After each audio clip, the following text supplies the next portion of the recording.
اگر کوئی بھائی ٹینشن میں ہے نا، اس کے لیے تو کمال کا وظیفہ ہے، کیونکہ پہلے حدیث کے الفاظ سن لو. حدیث کے الفاظ ہے جس کا مضمون ہے کہ دو کلمے ہیں، زبان پر بڑے ہلکے ہیں، میزان پر بھاری ہیں، اور اللہ کو بڑے پیارے ہیں.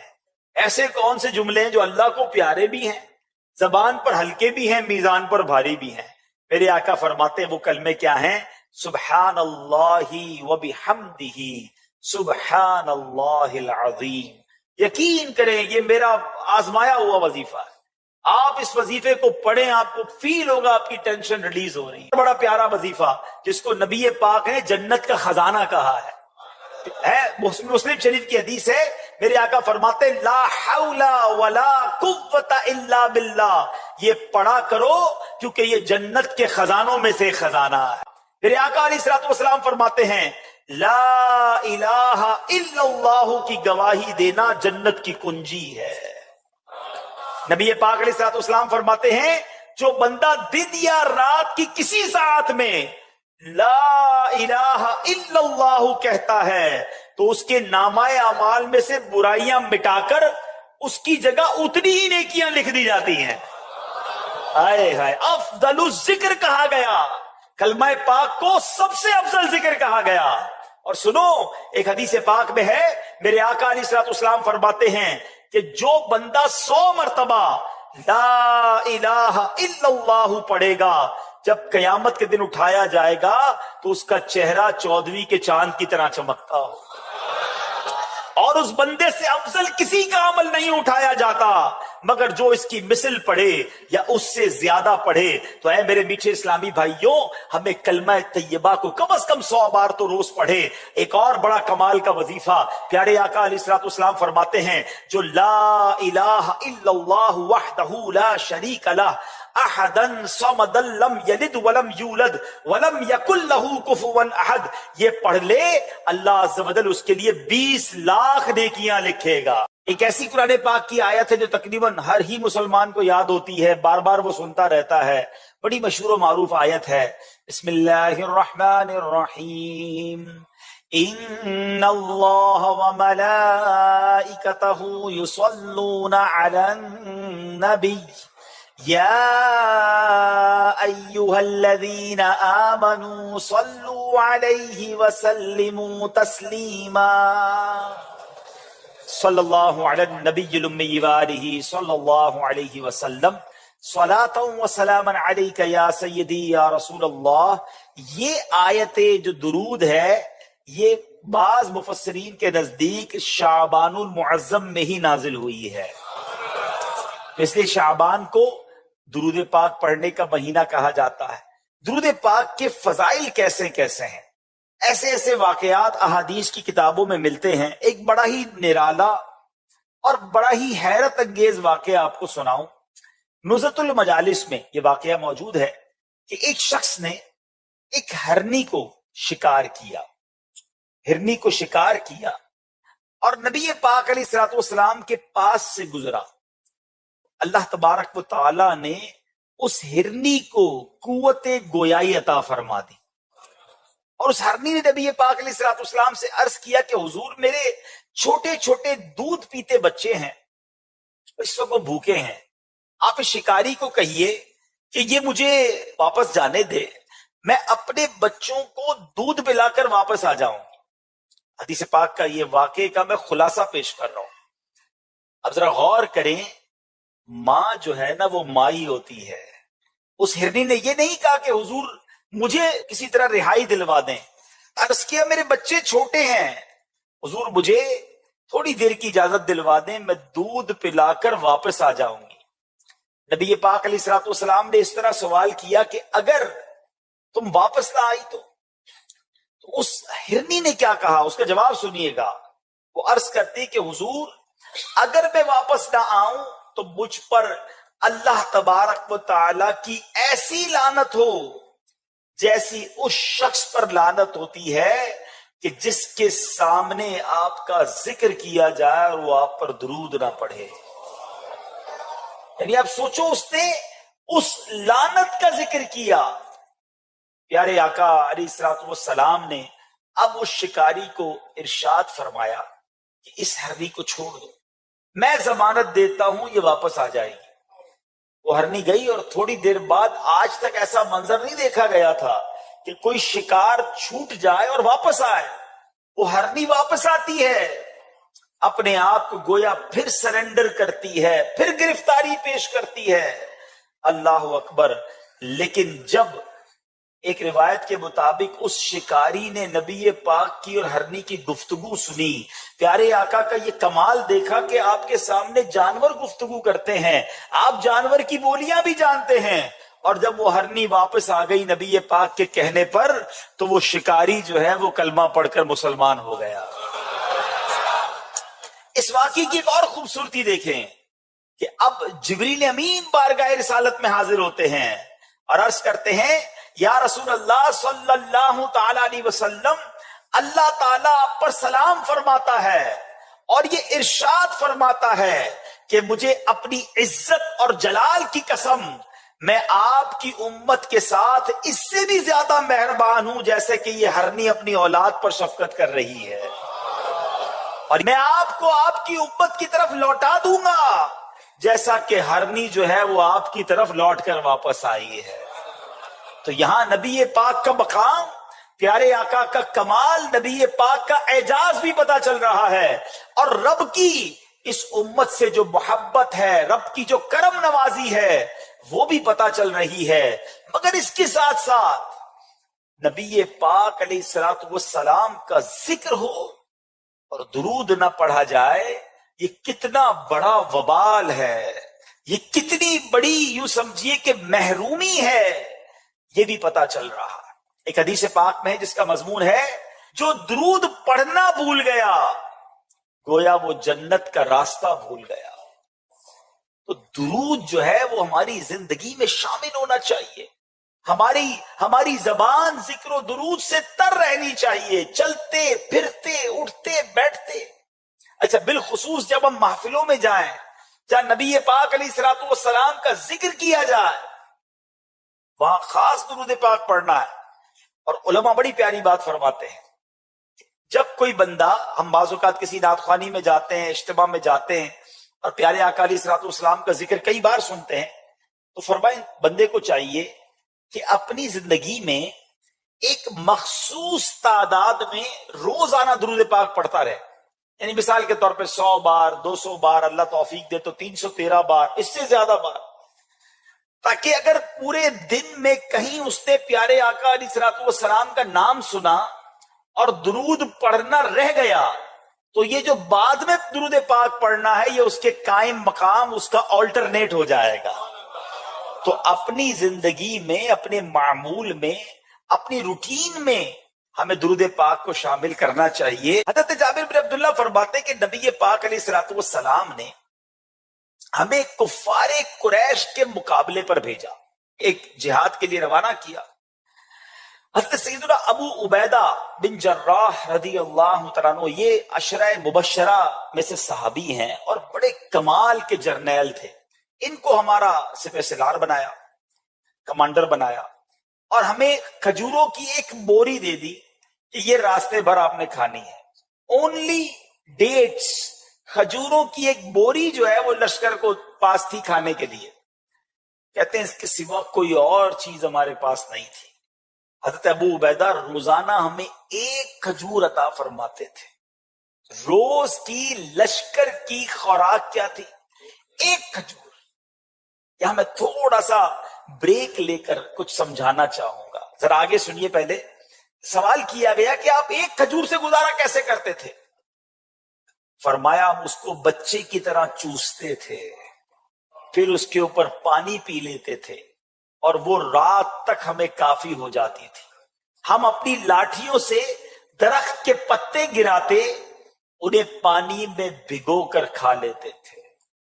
یہ صحابہ تھے، یہ جانثاران مصطفیٰ صلی اللہ تعالی علیہ وسلم تھے۔ یہ کسی پکنک کے لیے نہیں گئے تھے، یہ راہ خدا میں جان لٹانے گئے تھے، اسلام کی خدمت کے لیے گھر سے نکلے تھے۔ مگر ایک کھجور ہے اور اس پر گزارا ہے۔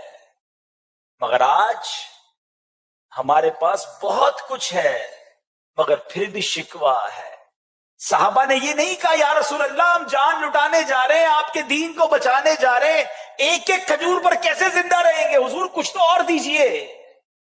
کبھی کسی صحابی کے منہ سے آپ نے یہ نہیں سنا۔ کئی کئی دن کے فاقے، غزوہ خندق کے موقع پر صحابہ کے پیٹ پر پتھر بندھے ہوئے تھے۔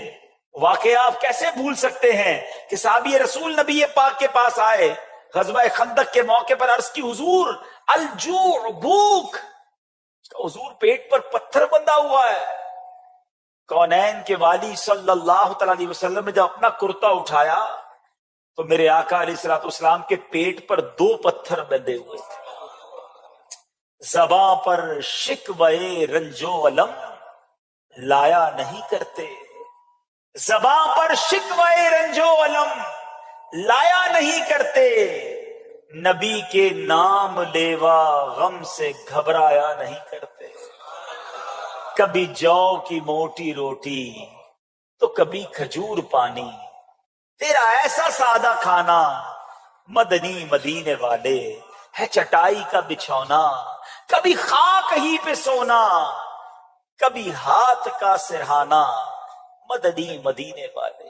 ایک طرف تو نعتیں پڑھتے ہیں مگر کبھی مچھلی نہ لگے، کبھی روزگار نہ ملے، کبھی کاروبار میں کمی ہو جائے، کبھی تھوڑے پیسوں کا نقصان ہو جائے تو شکوے، شکایات، کمپلین، برباد ہو گیا، اللہ نے کچھ نہیں دیا، میں تو نماز پڑھتا ہوں پھر بھی میرے روزگار میں برکت نہیں ہوتی۔ کتنی بارگاہ الہی میں کمپلین کرتے ہیں ہم، کدھر گیا ہمارا صبر، کدھر گیا شکر۔ یہ صحابہ ہے، کہتے ایک کھجور ہوتی تھی اور ہم اس پر گزارا کرتے تھے۔ اب دیکھو اللہ نے غیبی مدد کیسے کی، ان اللہ مع الصابرین، صبر کرو تو صحیح، پھر دیکھو کیسی مدد آتی ہے، پھر کیسے غیب کے خزانے کھلتے ہیں۔ یہ صبر کرتے تھے، اب کیسے غیب کے خزانے کھلے؟ کہتے ہم سمندر کے ساحل پر پہنچے، وہاں پر تیلے کی مانند، پہاڑ کی مانند ایک بہت بڑی مچھلی پڑی ہوئی تھی جسے امبر کہا جاتا ہے۔ حضرت سیدنا ابو عبیدہ رضی اللہ تعالیٰ عنہ نے اپنے ساتھیوں سے کہا کہ یہ تو مردار لگ رہی ہے، یہ مردار ہے۔ پھر خود ہی فرمایا کہ نہیں، ہم نبی پاک علیہ الصلوۃ والسلام کے بھیجے ہوئے ہیں، ہم راہ خدا میں نکلے ہوئے ہیں اور آپ حضرات حالت اضطرار میں ہیں، یہ ایک الگ پوری بحث ہے۔ تو حضرت ابو عبیدہ نے کہا کہ آپ اسے کھا سکتے ہیں۔ اب کیا ہوا؟ کہتے ہیں پورے لشکر نے، 300 لوگ تھے، 1 مہینے تک اس مچھلی کو کھاتے رہے، اس کو مچھلی ختم نہ ہوئی۔ اتنی بڑی مچھلی، اس کی سائز کتنی بڑی تھی؟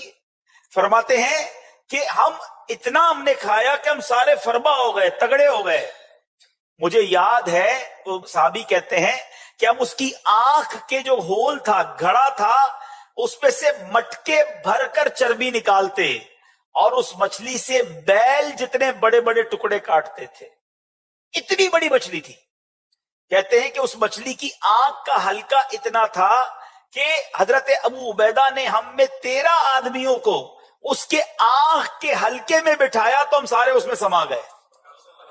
اتنی بڑی مچھلی۔ اچھا، پھر کہتے ہیں کہ اس کی پسلی کمان کی طرح ہم نے کھڑی کی تو اونٹ جو جس کے اوپر کجاوا بھی لگا ہوا تھا، یعنی اس کے اوپر بیٹھنے کی بھی جو جگہ ہوتی ہے وہ بھی بنی ہوئی تھی، اس پسلی کے درمیان سے نکالا تو اونٹ بھی اس کے نیچے سے گزر گیا۔ اللہ پاک نے ایسی غیبی مدد کی۔ اب اس کے بعد وہ کہتے ہیں کہ ہم نے پورا مہینہ اس پر گزارا، اب اس کا کچھ گوشت کاٹ کر ہم نے اپنے پاس بھی رکھ لیا، اور اس کے بعد جب مدینہ منورہ پہنچے اور نبی پاک صلی اللہ علیہ وسلم کی خدمت میں حاضر ہوئے تو آپ سے ذکر کیا تو آپ علیہ الصلوۃ والسلام نے فرمایا وہ رزق تھا جو اللہ تعالیٰ نے تمہارے لیے پیدا کیا تھا، کیا تمہارے پاس اس گوشت میں سے کچھ ہے؟ صحابہ نے کہا جی حضور ہم بچا کر بھی لائے ہیں۔ تو پیارے آقا علیہ الصلوۃ والسلام نے فرمایا اگر ہو تو ہمیں بھی کچھ کھلاؤ۔ پھر پیارے آقا علیہ الصلوۃ والسلام نے بھی اس میں سے کچھ تناول فرمایا۔ ان اللہ مع الصابرین، صبر کرتا ہے نا جب بندہ تو ادھر سے روزی دی جاتی ہے، ادھر سے مدد کی جاتی ہے، جب بندہ سوچ بھی نہیں سکتا وہاں سے ہیلپ آ جاتی ہے۔ لیکن اگر بندہ کہتا ہے نا کہ صبر بھی نہ کرے، شکوہ شکایات کرے، تو پھر اس کی مدد نہیں ہوتی، پھر وہ اور تکلیف میں جاتا ہے، کیونکہ جو ناشکری کرتا ہے اس کی نعمتوں کو اور زوال لگ جاتا ہے۔ اللہ کرے کہ ہم صبر کرنے والوں میں بن جائیں۔ یہاں ایک اشکال جو ہے، ایک کنفیوژن ہو سکتا ہے کسی کے ذہن میں آ جائے، تو اس کا ازالہ کر دیتا ہوں کہ یہ جو مچھلی کو حضرت ابو عبیدہ نے مردار کہا، حالت اضطرار میں قرار دے کر تناول فرنے کی بھی اجازت دے دی، لیکن نبی پاک علیہ الصلوۃ والسلام نے اس گوشت کو کیسے تناول فرمایا؟ سبحان اللہ، علماء نے بڑی پیاری اس پر تحقیق کی اس حدیث کے تحت کہ مچھلی ایسا جانور ہے جس کی ذبح کرنے کی حاجت نہیں ہوتی۔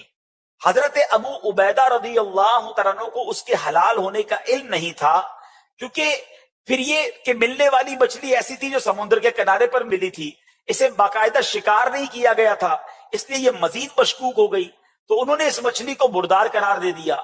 پھر اپنے اجتہاد سے حالت اضطرار کی بنا پر اسے کھانے کا حکم دے دیا، لیکن ان کا مچھلی کو مردار گمان کرنا یہ ان کی اجتہادی خطا تھی۔ اسی بنا پر نبی پاک علیہ الصلوۃ والسلام نے حالت اضطرار نہیں تھی نبی پاک کی، آپ تو مدینے میں تھے، لیکن اس کے باوجود میرے آقا نے اسے تناول فرمایا۔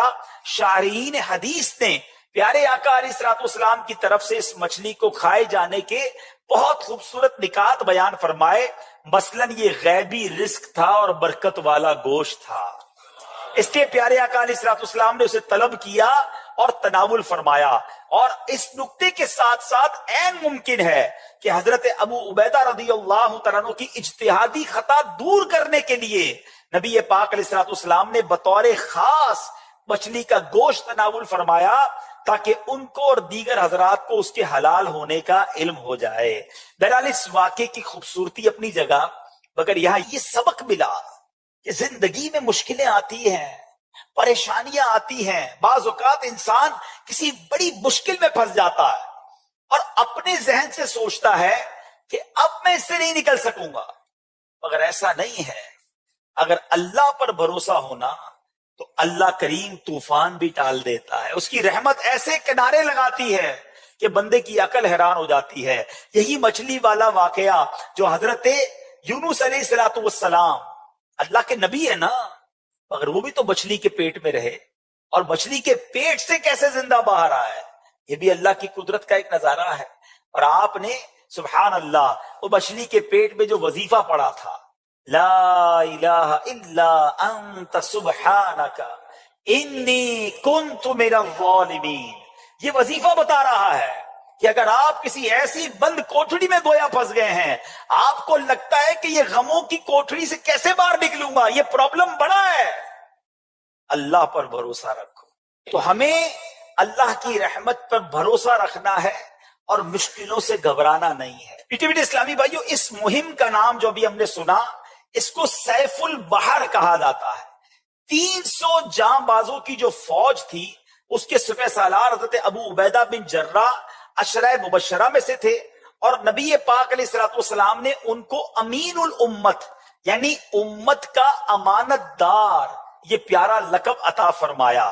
اور ابتدائے اسلام میں حضرت ابوبکر صدیق رضی اللہ عنہ کی انفرادی کوشش کے نتیجے میں یہ مسلمان ہوئے، نہایت ہی دلیر، شیر دل، بلند قامت تھے۔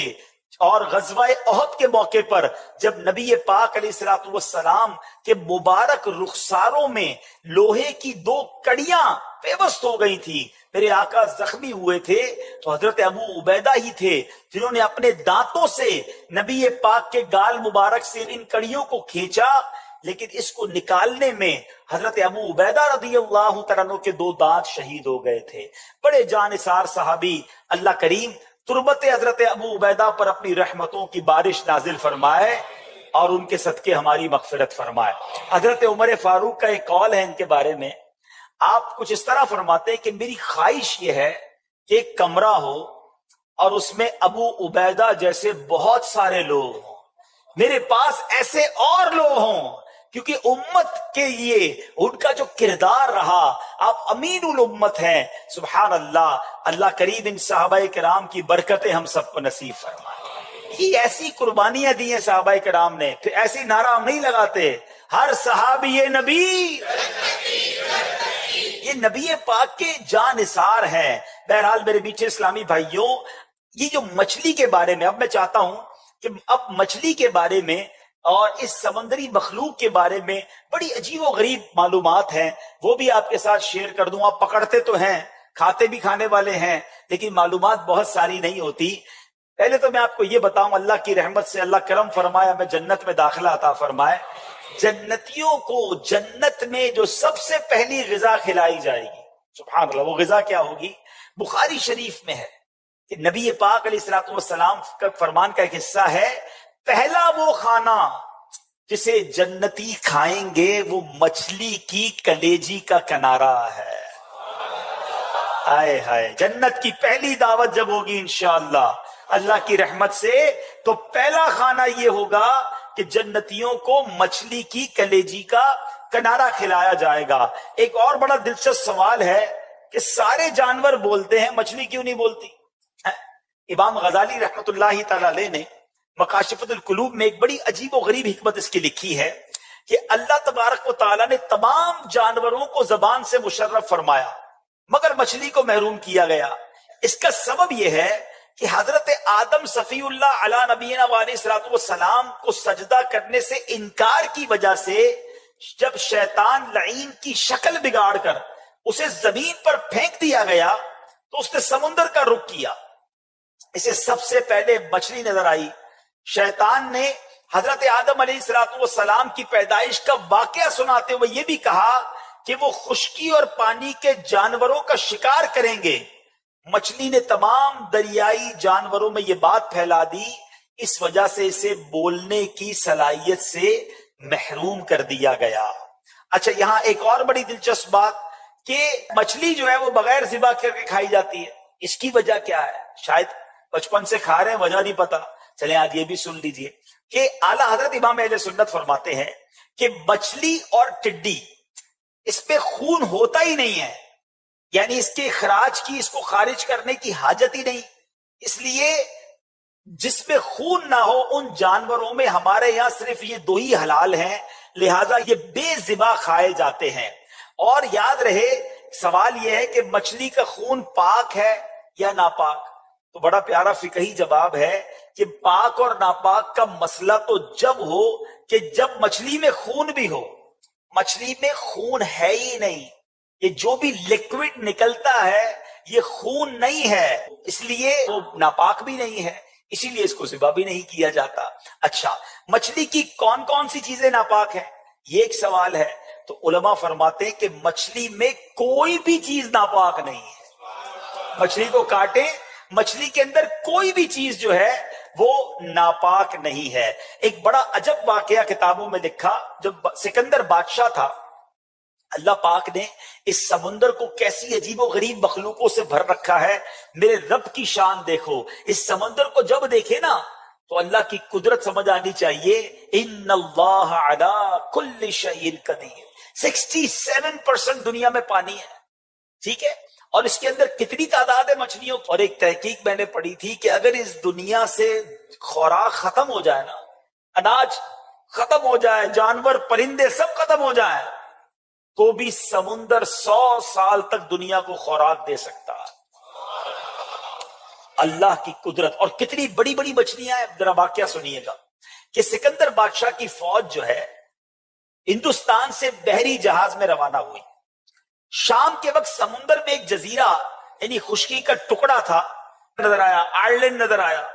تو انہوں نے کیا کیا کہ جہاز کو لنگر انداز کیا، سارے لوگ جزیرے پر اتر گئے، اس پہ کھوٹے گاڑے اپنے کیمپ لگانے کے لیے، چیزیں لگانے کے لیے. جو بھی ٹھیک خیر رہی. تھوڑی دیر بعد آگ جلائی، جزیرے پر آگ جلائی کہ کھانا پکائیں. تو اب جزیرہ جو ہے وہ ہلنے لگا ہے، اور اس کے بعد وہ جزیرہ جس کو وہ جزیرہ سمجھ رہے تھے پورا کا پورا ہی پانی میں اتر گیا، اور سارے کے سارے لوگ ڈوب کر مر گئے. بعد میں پتا چلا کہ وہ جزیرہ یا زمین کا کوئی ٹکڑا نہیں تھا، وہ دیو ہیکل مچھلی تھی. وہ اتنی بڑی مچھلی تھی کہ لوگ اسے جزیرہ سمجھ کر اتر گئے، لیکن اس کو کیل ٹھوکا تو بھی اس کی چمڑی پہ کوئی اثر نہیں پڑا. جب آگ جلائی تو اس مچھلی کو جلن محسوس ہوئی اور اس کے بعد اس نے حرکت کی اور جناب اس کی وجہ سے وہ تمام لوگ ڈوب گئے. تو پتہ یہ چلا کہ اس سمندر میں اللہ پاک نے کیسی عظیم و شان مخلوق بنائی ہے. تو جو رب یہ سب بنا سکتا ہے اس کی قدرت کا کیا عالم ہوگا, ہے اس کی شان کا عالم کیا ہوگا. آج بھی زندہ رہنے والے جانوروں میں ہاتھی دیکھا ہوگا آپ نے, بڑے بڑے اور جانور نظر آتے ہیں, لیکن اس دنیا میں زندہ رہنے والے جانوروں میں سب سے بڑا جو جانور ہے وہ ویل مچھلی ہے, اور جس کی سب سے بڑی ایک قسم بلو ویل کہلاتی ہے. وہ سائز اور وزن کے اعتبار سے تمام مچھلیوں میں سب سے بڑی ہوتی ہے. ایک بلو ویل دنیا میں ایسی پکڑی جا چکی ہے جو کہ 108 فٹ لمبی اور 131 ٹن یعنی 3668 من سے بھی زیادہ وزنی تھی. اور بلو ویل جو ہے وہ برفانی سمندروں میں رہتی ہے. جب یہ تیرتی ہے تو اس کی رفتار 22.68 میل فی گھنٹہ کی رفتار زیادہ ہوتی ہے, اور 520 گھوڑوں کی طاقت کے برابر اس وقت اس کی طاقت ہوتی ہے جب وہ سمندر میں تیر رہی ہوتی ہے. بلو ویل بچہ جب پیدا ہوتا ہے تو وہ بچہ 25 فٹ تک لمبا اور 7 ٹن یعنی 7000 کلو سے زیادہ وزنی ہوتا ہے. اللہ اکبر, اللہ اکبر. یہ ہے میرے رب کی شان. فَبِأَيِّ آلَاءِ رَبِّكُمَا تُكَذِّبَانِ, ہے اللہ کی قدرت ہے. یہ سمندر میں رہنے والوں, یہ سب معلومات دیکھ کر نا اللہ سے محبت بڑھنی چاہیے.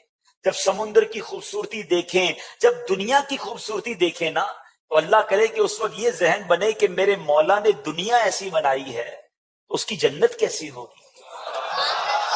جنت کے بارے میں تو احادیث میں مضمون آتا ہے کہ جنت ایسی نعمت ہے نہ کسی آنکھ نے دیکھا نہ کسی کان نے سنا, امیجنیشن بھی نہیں کر سکتا کوئی, تو سوچ سے بھی ورا ہے جنت. تو ان تمام چیزوں کو سننے کے بعد ہمیں جنت کی تیاری اور تیز کر دینی چاہیے. ہمیں جنت کے لیے مزید جستجو کرنی چاہیے, ایسے اعمال کرنے چاہیے کہیں ایسا نہ ہو کہ خوش نصیب تو جنت میں جائیں اور میں محروم رہ جاؤں. اللہ سے دعا کرتے, مولا تیری جنت بہت بڑی ہے, میرے مولا ہمیں محروم نہ کیجیے, ہم گناہگاروں کو بھی تیری جنت میں جگہ عطا فرما دے, ہم سب سے راضی ہو جا.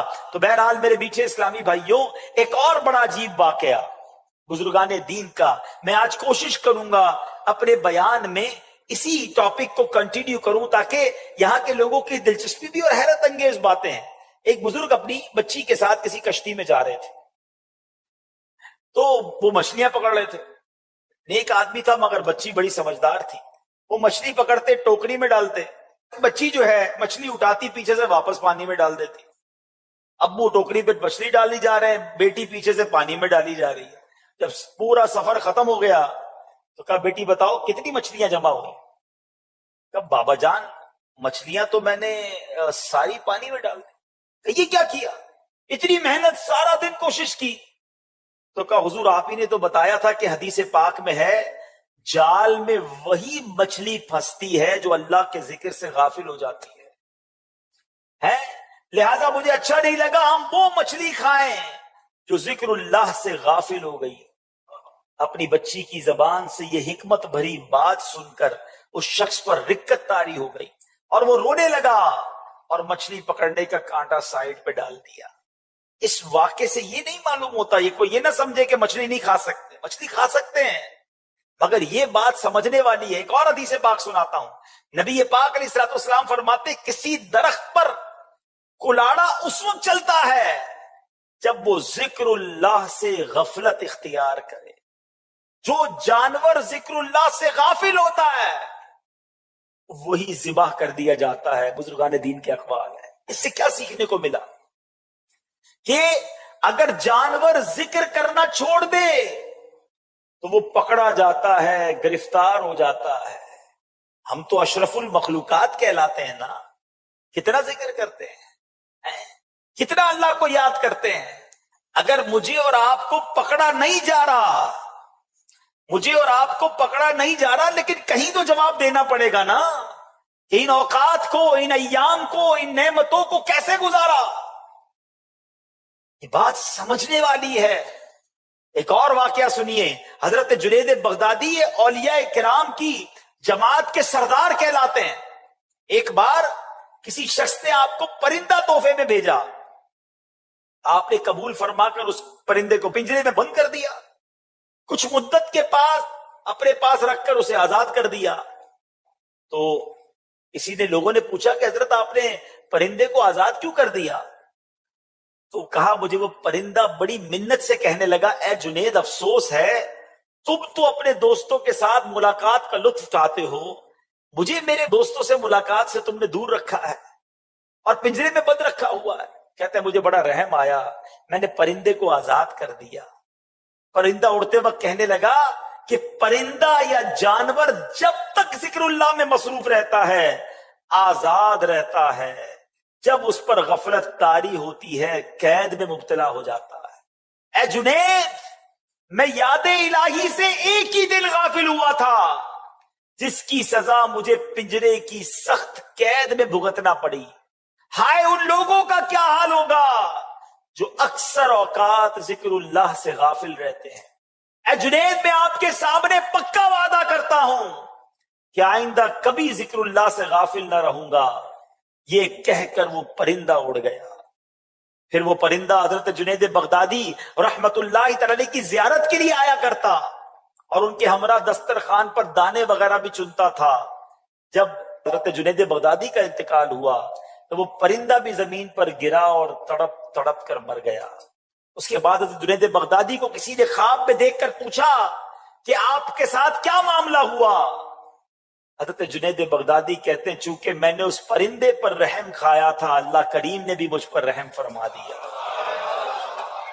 اب یہ واقعہ کیا بتا رہا ہے، کیا سکھا رہا ہے؟ بڑے مزے سے ہم اپنی جو اللہ کی نعمتیں اس کو کھا رہے ہوتے ہیں، مگر کبھی سوچا یہ ساری نعمتیں رب نے ہمارے لیے بنائی، مگر ان نعمتوں کا ہم کیا شکر ادا کر رہے ہیں؟ اور پھر رحم، اسلام جانوروں پر رحم کا حکم دیتا ہے، پھر انسان پر کتنا رحم ہونا چاہیے. آج یہاں انسان پر بھی رحم نہیں کرتے لوگ. چوری کر رہے ہیں، ڈکیتی کر رہے ہیں، اگلا رو رہا ہے، گڑ گڑا رہا ہے، اس کی پورے مہینے کی کمائی ہے، بعض اوقات تو پہلی تاریخ کو تنخواہ لے کے نکلتا ہے، مگر ظالم پسٹول دکھا کر اس کی تنخواہ لے جاتا ہے. وہ کیا سمجھتا ہے ان پیسوں سے وہ خوش رہے گا؟ کسی کا زیور، کسی کی بچی کی شادی کی تیاری ہے، کسی کو جناب ڈرانا، دھمکانا اور جناب اغوا کرنا، روب جمانا. اے ظالموں غور سے سنو، یہ ظلم تم کر تو لوگے، مگر یاد رکھنا قیامت کے دن اللہ مظلوموں کے ساتھ ہوگا. اور اگر کسی مظلوم کی ہائی دنیا میں لگ گئی نا تو تمہاری دنیا بھی برباد ہو جانی ہے. کیسے جواب دو گے اللہ کو؟ خدا را زندگی ایسی گزارے کہ ہم کسی پر ظلم نہ کریں، ہم کسی کو تکلیف نہ پہنچائیں، رحم کریں لوگوں پر. احادیث میں یہ مضمون ملتا ہے کہ جو زمین والوں پر رحم نہیں کرتا آسمانوں کا مالک اس پر رحم نہیں فرمائے گا. جو رحم نہیں کرتا اس پر رحم نہیں کیا جائے گا، جو معاف نہیں کرتا اسے معاف نہیں کیا جائے گا. اس طرح کی مضمون کی روایتیں بھی موجود ہیں. آج نہیں کرتے لوگ معاف، نہیں کرتے رحم. میں وڈیرا ہوں، میں چودھری ہوں، میں علاقے کا بڑا ہوں، میں جزیرے کا بڑا ہوں، جو میں کہوں گا وہ ہوگا. ارے آج تمہارے سامنے کوئی کچھ کہہ نہیں پا رہا، مگر یاد رکھنا اس کا ڈائریکٹ کنیکشن ہے اللہ تعالیٰ سے، اس کی ایک ہائی عرش تک پہنچتی ہے. بلکہ یہاں میں ایک مشورہ دینا چاہوں گا یہاں موجود اسلامی بھائیوں کو بھی اور مدنی چینل کے ناظرین کو بھی. اگر آپ اپنی زندگی میں یہ دیکھیں نا کہ یار سب چیزیں بہتر تھی اور اچانک چیزیں گڑبڑ ہونے لگ گئی ہیں، صحت بھی ٹھیک تھی، روزگار بھی ٹھیک تھا، بچے بھی خوش تھے، بڑا فیملی بھی بڑی جڑ کر رہ رہی تھی، اور آپ کو لگے نا یار کہ چیزیں خراب ہو رہی ہیں، صحت بھی خراب ہو رہی ہے، روزگار میں بھی پرابلم آ رہا ہے، گھر میں بھی لڑائی جھگڑے شروع ہو گئے ہیں، بنی بنائی بگڑ رہی ہے، تو چیک کر لو کسی کی ہائے تو نہیں لے لی، کسی پر ظلم تو نہیں کر دیا، کسی کا دل تو نہیں دکھایا. ہاں اس کے دل سے ایک آہ نکلنی ہے اور بڑے بڑے محلات تباہ ہو جاتے ہیں، بڑے بڑے گلشن جل جاتے ہیں. وہ کہتے ہیں نا مظلوم کی دعا جو ہے وہ عرش تک جاتی ہے, قبولیت کا درجہ رکھتی ہے. تو خدا را کوشش کریں لوگوں کے دلوں میں خوشی داخل کریں, جانوروں پر بھی رحم کریں, چاہے آپ مچھلی پکڑتے ہوں یا جو بھی کام کرتے ہیں, زندگی میں کسی کو تکلیف نہ پہنچائیں. نبی پاک علیہ الصلوۃ والسلام کے بارے میں آتے ہیں کہ ایک بار آپ وضو فرما رہے تھے, کوئی بلی آ گئی پیاسی ہے, پیارے آقا نے وہ وضو کا برتن اس کے آگے کر دیا تاکہ وہ پانی پی لے. یہ ہے میرے آقا کی تعلیمات, یہ ہے اسلام کی تعلیمات. مگر آج جس کو تھوڑا سا عہدہ مل جائے, تھوڑے پیسے مل جائیں, سیٹھ بن جائے تو نوکر کی خیر نہیں, شوہر بن جائے تو بیوی کی خیر نہیں, باپ بن جائے تو بچوں کی خیر نہیں ہے, پڑوسیوں کا بیڑا غرق کر کے رکھا ہوا ہے, محلے والے سارے پریشان ہیں, کیونکہ کوئی کچھ کہہ نہیں سکتا نا. میرا بڑا نام ہے, میرے ساتھ گارڈ ہوتے ہیں, میرا بڑا روب ہے, میری ٹور ہے. ارے منٹ نہیں لگے گا. جب اللہ تبارک و تعالی نے تم سے اس مظلوم کا ساتھ دے کر بدلہ لینا ہے نا, اس کے آگے, اس کے قہر کے آگے کون کھڑا رہ سکتا؟ ہماری اوقات ہی کوئی نہیں ہے. کرو اس دن سے جس دن رب کا غضب تم پر نازل ہو جائے. ہمیشہ ظلم سے اپنے آپ کو بچائیں. اگر ہو گیا ہے نا, اگر خدا نہ خواستہ ان تمام باتوں کو سننے کے بعد تو معافی مانگ لیں. ہاں آج معافی مانگ لو. اگر وہ قیامت کے دن کھڑا ہو گیا تو اب پیسے نہیں چلیں گے, وہاں نیکیاں دینی پڑیں گی, اس کے گناہ اٹھانے پڑیں گے. ہاں اگر کسی نے, یاد رکھیے, کسی شوہر نے اپنی بیوی کا دل دکھایا ہے, اس کو اپنی بیوی سے معافی مانگنی پڑے گی. بیوی نے شوہر کا دل دکھایا ہے, اسے شوہر سے معافی مانگنی پڑے گی. اگر والد نے ناجائز اپنے بچوں پر ظلم کیا ہے, اس کو بچوں سے معافی بھی مانگنی پڑے گی. ہاں باپ ہو گیا تو اس کا مطلب جو چاہے بچوں کے ساتھ کرے. بچوں نے ماں باپ کا اگر دل دکھایا ہے, ماں باپ سے معافی مانگنی پڑے گی. پڑوسی ناراض ہیں, پڑوسیوں کو راضی کرنا پڑے گا. مسجد میں ایک ساتھ نماز پڑھتے ہیں, اگر نمازیوں کا دل دکھایا ہے, نمازیوں سے معافی مانگنی پڑے گی. مارے جائیں گے کیونکہ اللہ کی یہ مشیت ہے کہ جب تک بندہ معاف نہیں کرتا اس وقت تک رب بھی معاف نہیں کرتا. تو اے میرے بیچے اسلامی بھائیو, اس واقعے سے رحم کا درس بھی ملتا ہے. اور اب آتے ہیں ذکر الہی کی طرف, اللہ کی یاد کی طرف. کیا کہا اس پرندے نے کہ اے جنید, میں ایک دن اللہ کے ذکر سے غافل رہا تو میں گرفتار ہو گیا. ان لوگوں کا کیا ہوگا جن کے دل اللہ کی یاد سے ہردم غافل رہتے ہیں؟ کون یاد کرتا ہے اللہ کو؟ یاد بھی کرتے ہیں تو معاذ اللہ, کچھ لوگ تو اللہ کا ذکر, اللہ سے بھی گمان برا ہے, اللہ نے دیا ہی کچھ نہیں ہے, معاذ اللہ. بعض اوقات ایسے جملے کہہ دیتے ہیں کہ ایمان سے بھی خارج ہو جاتے ہیں. ہر حال میں اللہ کا شکر ادا کرو, اللہ نے مجھے اور آپ کو کروڑوں سے اچھا بنایا ہے. یقین کریں جو مجھے سن رہے ہیں, جتنے سن رہے ہو, اللہ نے سب پر بڑی مہربانیاں کی ہیں. یقین کرو بڑی مہربانیاں ہیں. تم گنو تو صحیح اللہ نے کتنے احسان کیے. آنکھیں دی ہیں, زبان دی ہیں, کان دیے, ہاتھ دیے, پیر دیے, گردے سلامت ہیں. ڈائلسس کا مریض دیکھا ہے بیچارہ کس طرح ڈائلسس کرواتا ہے. گونگا دیکھا ہے, بہرا دیکھا ہے, اندھا دیکھا ہے, لنگڑا دیکھا ہے, کیسے زندگی گزارتا ہے. پھر بھی شکوے, پھر بھی شکایات. کسی کی اگر آنکھیں نہیں بھی ہیں, مجھے سن رہا ہے, تو اللہ کا شکر ادا کرو. زبان تو ہے نا, کان تو ہے نا, کسی نہ کسی بہانے سے اپنے رب کا شکر ادا کرو, ناشکری نہ کرو. بہرحال ذکر الہی کی بات ہو رہی تھی میرے بیچے اسلامی بھائیوں. اب یہاں ایک اور وسوسہ, مردود ہے نا شیطان, وہ اللہ کا ذکر تو کرنے نہیں دیتا. ایک شخص تھا, رات کو ذکر اللہ کر رہا تھا, تو اس کی زبان پر اللہ اللہ کا ورد جاری تھا. تو شیطان نے اس کو جھڑک کر کہا, اے کمبخت, کب تک اللہ اللہ کی رٹ لگائے رکھے گا؟ ادھر سے تو کوئی جواب ملتا نہیں ہے. تو ہے کہ مسلسل اللہ کو پکار رہا ہے اور رب کی طرف سے تو تجھے کوئی جواب ملتا ہی نہیں ہے. شیطان کا یہ وار اس کے دل پر لگا اور وہ دل ٹوٹ گیا. ذکر تھوڑی دیر کے لیے چھوڑ دیا. رات کو جب وہ سویا نا تو حضرت خضر خواب میں تشریف لائے. فرما رہے تھے, اے نیک بخت, تو نے ذکر کیوں چھوڑ دیا؟ تو اس نے کہا, بارگاہ الہی سے کوئی جواب ہی نہیں ملتا, میں اللہ کو پکارتا ہوں, وہاں سے کوئی جواب ہی نہیں آتا. مجھے فکر ہونے لگی میرا ذکر کہیں رد ہی نہ کر دیا گیا ہو. ذرا حضرت خضر کا جواب سنیے گا. آئے ہائے ہائے کیا جواب دیا ہے. اللہ کرے یہ نقش ہو جائے دل پر. حضرت خضر کہتے ہیں کہ مجھے بارگاہ الہی سے حکم ہوا ہے کہ تیرے پاس جاؤں اور تجھ کو بتاؤں کہ تو جو اللہ کا ذکر کرتا ہے نا وہی ہمارا جواب ہے. ذرا سنیے جملہ سنیے, جو تو اللہ کا ذکر کرتا ہے نا وہی ہمارا جواب ہے. جو تیرے دل میں سوز و گداز پیدا ہوتا ہے ہمارا ہی تو پیدا کیا ہوا ہے. یہ ہمارا ہی کام ہے کہ تجھے اپنے ذکر میں مشغول کر دیا ہے. تیرے ہر یا اللہ کہنے میں ہماری 100 لبیک پوشیدہ ہے. ہائے ہائے ہائے ہائے کاش یہ بات سمجھ آ جائے. یہ جو نماز ہم پڑھتے ہیں نا یہ ہمارا کمال نہیں ہے, یہ اللہ نے دل میں توفیق ڈالی ہے. اللہ چاہتا ہے تو ہم نماز پڑھتے ہیں, وہ چاہتا ہے تو ذکر کرتے ہیں, وہ چاہتا ہے تو دعا کرتے ہیں. بڑی پیاری بات علماء کہتے ہیں کہ جس رب نے تمہیں دعا کی توفیق دی ہے قبول بھی وہی فرمائے گا. مانگو تو صحیح, جس نے نماز کی توفیق دی ہے قبول بھی وہ فرمائے گا. کئی لوگ ایسے شیطان کے وار میں آ جاتے ہیں, یار ہم بڑے گناہگار ہیں, ہم کیا نماز پڑھیں, ہم کیا دعا کریں. ارے میرے رب کی رحمت بہت بڑی ہے.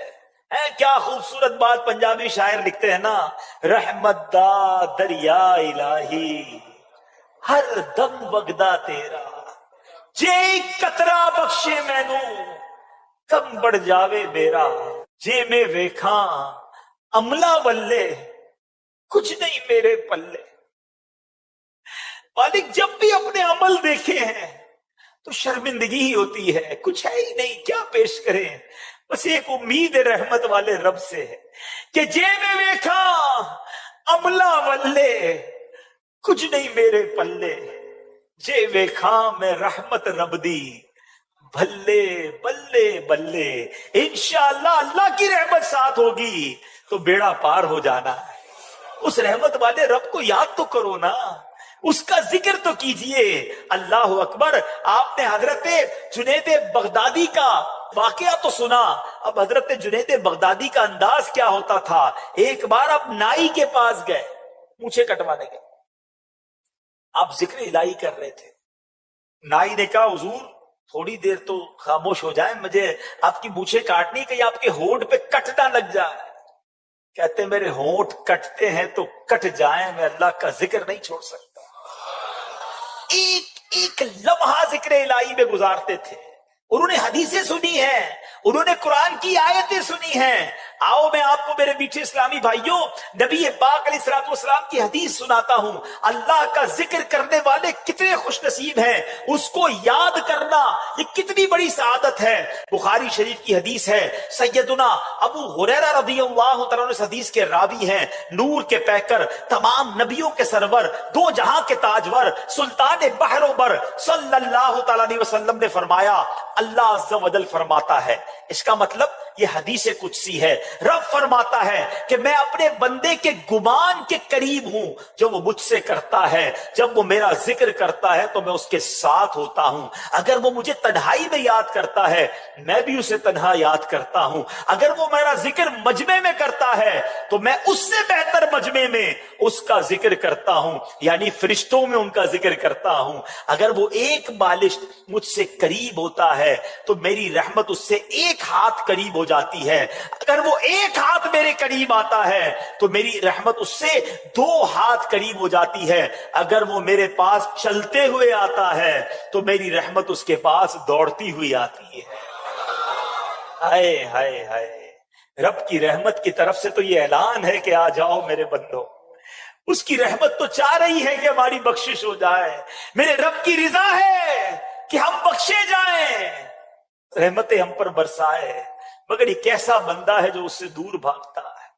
اے میرے پیچھے اسلامی بھائی, ان احادیث سے, ان روایتوں سے اللہ کی محبت دل میں پیدا کیجئے کہ وہ کریم کتنا نوازنے والا ہے. کیا خوبصورت فارسی کا ہم مقولہ سنتے ہیں نا, رحمت حق بہا نمی جویت. اللہ کی رحمت بہا قیمت تلاش نہیں کرتی ہے, رحمت حق بہا نمی جویت. اللہ کی رحمت تو بہانے تلاش کرتی ہے. برسنے کے بہانے تلاش ہو رہے ہیں کہ کس طرح بندے پر رحمت برسا دی جائے. سنو اللہ قرآن میں کیا فرماتا ہے. بسم اللہ الرحمن الرحیم. فاذکرونی اذکرکم. تم میری یاد کرو میں تمہارا چرچا کروں گا. ہائے ہائے ہائے. اور سنو ایک جگہ اللہ ارشاد فرماتا ہے بسم اللہ الرحمن الرحیم. یا ایھا الذین آمنوا اذکروا اللہ ذکرا کثیرا وسبحوہ بکرۃ واصیلا. اے ایمان والو اللہ کو بہت یاد کرو اور صبح و شام اس کی پاکی بولو. اللہ کرے کہ ہم اللہ کو یاد کرنے والے بن جائیں. اللہ کریم ایک جگہ فرماتا ہے وَاذْكُرُوا اللَّهَ كَثِيرًا لَعَلَّكُمْ تُفْلِحُونَ. اور اللہ کو بہت یاد کرو اس امید پر کہ فلاح پا جاؤ. اگر فلاح چاہیے، کامیابی چاہیے تو اللہ کی یاد کو دل میں بسا لیجئے. اے میرے میٹھے اسلامی بھائیوں، حضرت سری سقطی رحمت اللہ تعالی علیہ یہ اللہ والے اللہ کا ذکر کتنا کرتے تھے. فرماتے میں نے حضرت جرجانی کے پاس ستو دیکھے. ستو وہ گھول کر پی لیتے تھے. کسی نے کہا کہ حضور اب روٹی نہیں کھاتے، کھانا نہیں کھاتے، بس ستو پیتے رہتے ہیں.